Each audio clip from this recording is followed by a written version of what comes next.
Nikita Krylov, bro, he gets another opportunity right here against Bogdan Guskov after getting knocked silly by Dominic Reyes, where he was a pretty big favorite, man. That was a big fight for Reyes. Reyes needed that one, but that was a good one. The problem is Nikita Krylov, the guy who, if you look at the resume, man, look at all the good wins, look at all the losses as well.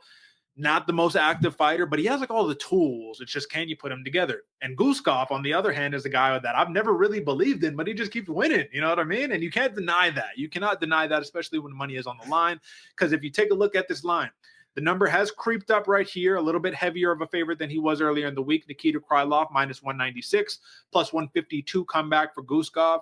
AJ, I'm curious, while we are opening this up, can you take a look at the knockout prop for Guskov? I want to know what that is, because that's the number that we need to be considering right here. And while you were Bogdan Guskov by by KO plus 270, Derek. Oh, okay. Yeah, people would need to consider that. Now, don't get me wrong, submission can be up there as well, but 14 knockouts by Guskov, I think it's pretty clear. You need to be considering that number.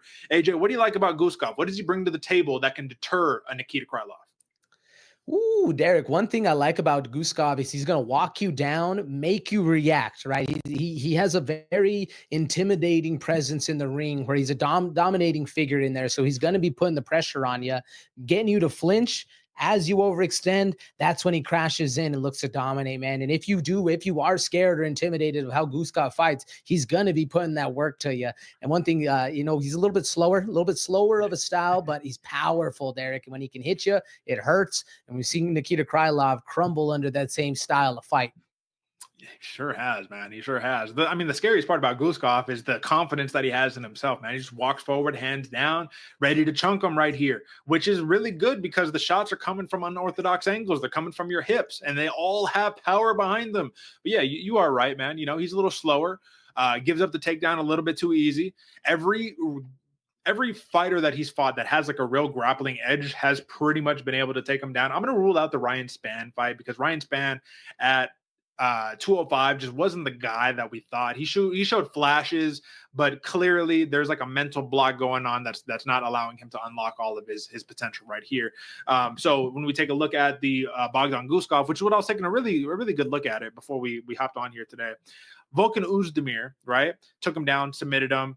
First round, right? I mean, that was pretty simple. And that was a fight where it's like, all right, no time. He's kind of unpredictable as well right here, but that was almost too easy. Billy Elikana, right, in his last fight, took him down with ease, rode out the first round. But what happens in the second round when it starts back on the feet? He walked him down, got him out of there.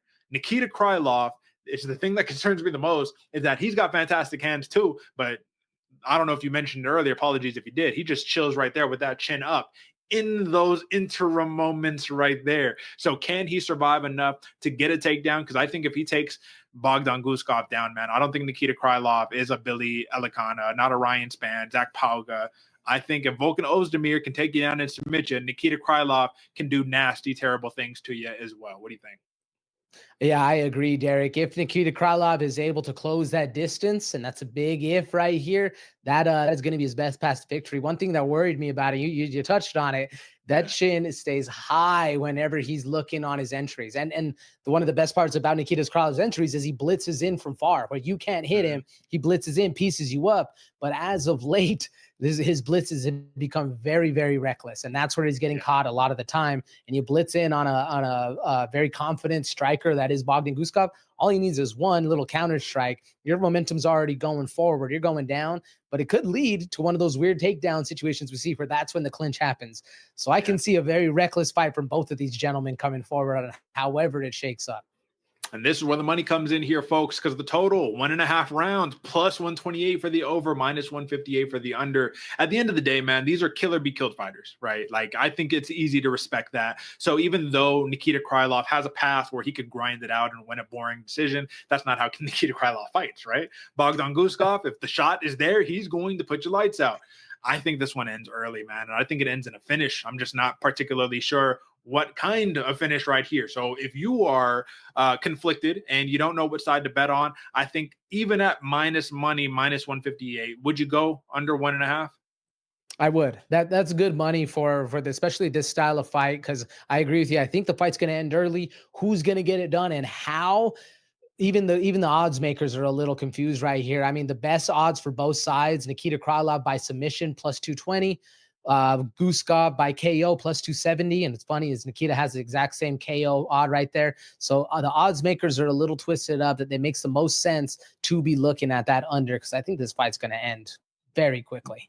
Yeah, yeah. And I mean, another slight crunch right here, plus 225 was the sub prop for Krylov when I looked at it a little bit earlier. So if you're siding with Krylov, submission would not be a bad way to go about it. Of course, you go knockout if you're rolling with Guskov right here. Another one that I would not throw in a parlay right here.